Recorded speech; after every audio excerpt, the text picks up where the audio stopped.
अस्सलाम वालेकुम and welcome to my channel learn to lead with Ayesha.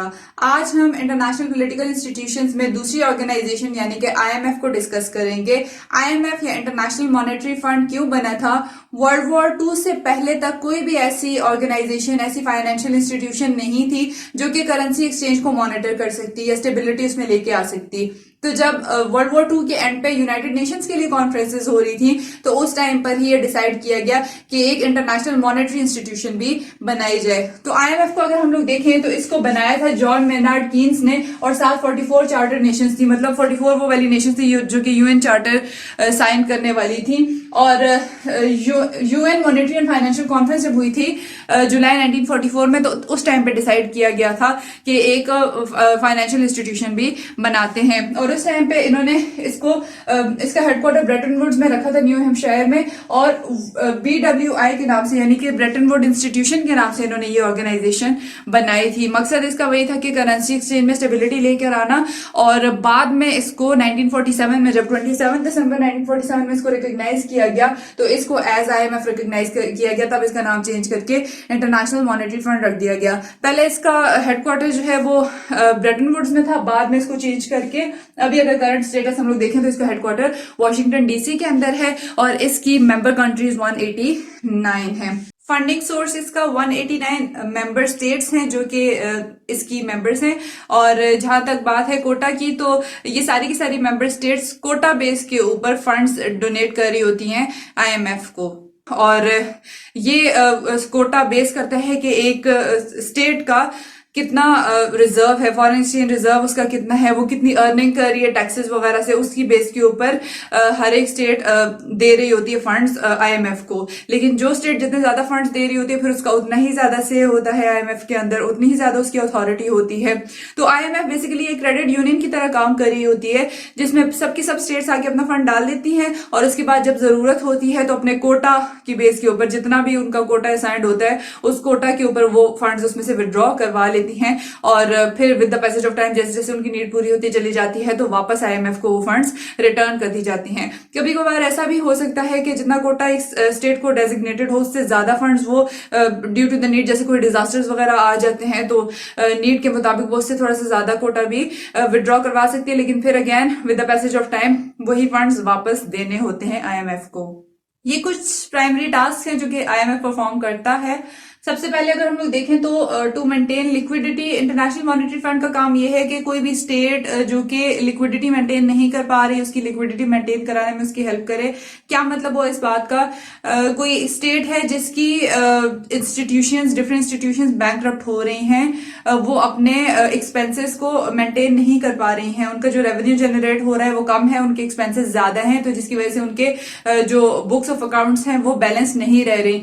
तो आईएमएफ क्या करता है? आईएमएफ उन स्टेट्स को लोन्स प्रोवाइड करता है ताकि वो अपने बुक्स को मेंटेन कर सकें, अकाउंट्स वगैरह जो उनके हैं उनको मेंटेन कर सकें और ताकि वो लिक्विड रहें, वो बैंकरप्सी की तरफ ना चली जाएं स्टेट्स। दूसरी बात ये lender of the last resort, ऐसा भी हो सकता है कि एक स्टेट के अफेयर्स नहीं चल रहे, वो अपने सेंट्रल बैंक से या प्राइवेट बैंक से लोन्स एक्वायर करना चाहिए, कोई और लेंडिंग बॉडीज उनसे लोन्स एक्वायर करना चाहे तो बदले में इस तरह की इंस्टीट्यूशंस स्टेट्स के ऊपर कंडीशंस लगा लें कि हम आपको लोन्स तो दे रहे हैं लेकिन बदले में आपने फॉर एग्जांपल इंपोर्ट्स नहीं करनी, क्योंकि इंपोर्ट्स करने के बदले में बहुत सारी करेंसी स्टेट की बाहर चली जाएगी। तो इस तरह की क्योंकि बहुत सारी रिस्ट्रिक्शंस लग सकती है एक स्टेट के ऊपर और फिर स्टेट अगर बाहर से इंपोर्ट्स नहीं करी तो वो स्टेट्स, दूसरी स्टेट्स जो कि यहाँ पे जिनके लिए ये स्टेट मार्केट है तो उनकी वो मार्केट जो है वो एक तरह से अफेक्ट हो रही है।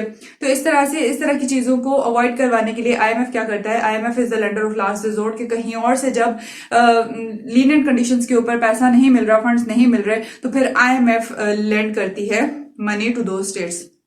उसके बाद सर्वेलेंस की बात करें, आईएमएफ पैसा दे तो देती है लेकिन उसके बाद फिर आईएमएफ सर्वेलेंस भी करती है कि जिस काम के लिए फंड्स दिए गए क्या वहीं पे लग रहे हैं या नहीं। दूसरी बात, आईएमएफ फिर कुछ कंडीशंस भी रखती है कि आपने टैक्स नेट किस तरह से रखना है, आपने अपनी मॉनेटरी पॉलिसी वगैरह किस तरह से बनानी है। तो इन चीजों के ऊपर फिर आईएमएफ कुछ कंडीशंस रखती है और साथ में सर्वेलेंस भी करती है कि क्या फंड्स प्रॉपरली यूटिलाइज हो रहे हैं या नहीं हो रहे, जिस तरह की भी ट्रेडिंग एक्टिविटीज वगैरह की जा रही है वो प्रॉपरली हो रही है या नहीं।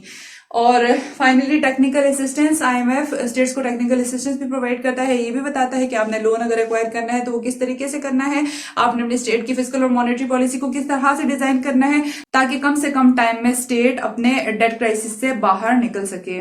आईएमएफ के फंडिंग प्रोसेस का अगर हम लोग ओवरव्यू देखें तो सबसे पहले अगर हम लोग देखें फंड्स आते कैसे हैं, तो फंड्स आते हैं मेंबर स्टेट्स के पास से, और वही कोटा सिस्टम होता है जिस स्टेट की इकोनॉमिक ग्रोथ जितनी ज्यादा होती है, इकोनॉमिक कंडीशन जितनी ज्यादा स्टेबल होती हैं, उसी हिसाब से वो फंड्स कंट्रीब्यूट कर रही होती है।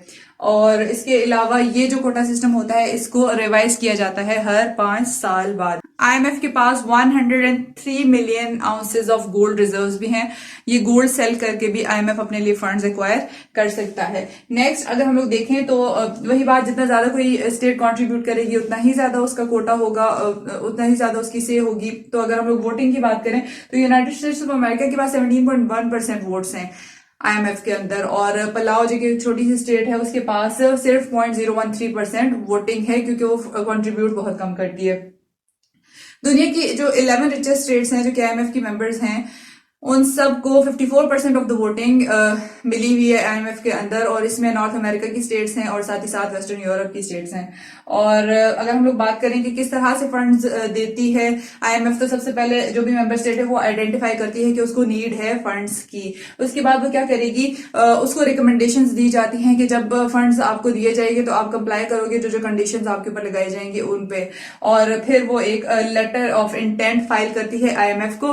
उसके बाद आईएमएफ उसको फंड दे लेने के बाद देखता है कि उसकी इकोनॉमिक ग्रोथ और उसकी जितनी भी एक्टिविटीज हैं, इकोनॉमिक ट्रेंड्स देख के, इकोनॉमिक कंडीशंस वगैरह देख के फिर आईएमएफ देख रहा होता है कि क्या वो प्रॉब्लम सॉल्व हो रहा है, जहां पे भी फंड्स का डेफिसिट आ रहा था तो क्या ये फंड्स हेल्प आउट कर रहे हैं, और स्टेट की ग्रोथ इस तरह से हो रही है कि स्टेट इन नीड्स को मीट कर सके और प्रॉब्लम सॉल्व हो रहा है। और साथ ही साथ ये भी देखा जा रहा होता है कि कोई ऐसे अनफॉर्सीन रिजल्ट्स आ जाए किसी एक्सटर्नल फैक्टर्स की वजह से या पॉलिसीज चेंज होने की वजह से, तो उन अनफॉर्सीन रिजल्ट्स को देख के फिर अकॉर्डिंगली किस तरह से उस स्टेट की ग्रोथ में कंट्रीब्यूट किया जा सकता है। तो इंटरनेशनल मॉनेटरी फंड इतना ही। नेक्स्ट लेक्चर में हम लोग वर्ल्ड बैंक डिस्कस करेंगे। That was all for today. Thank you. Allah Hafiz.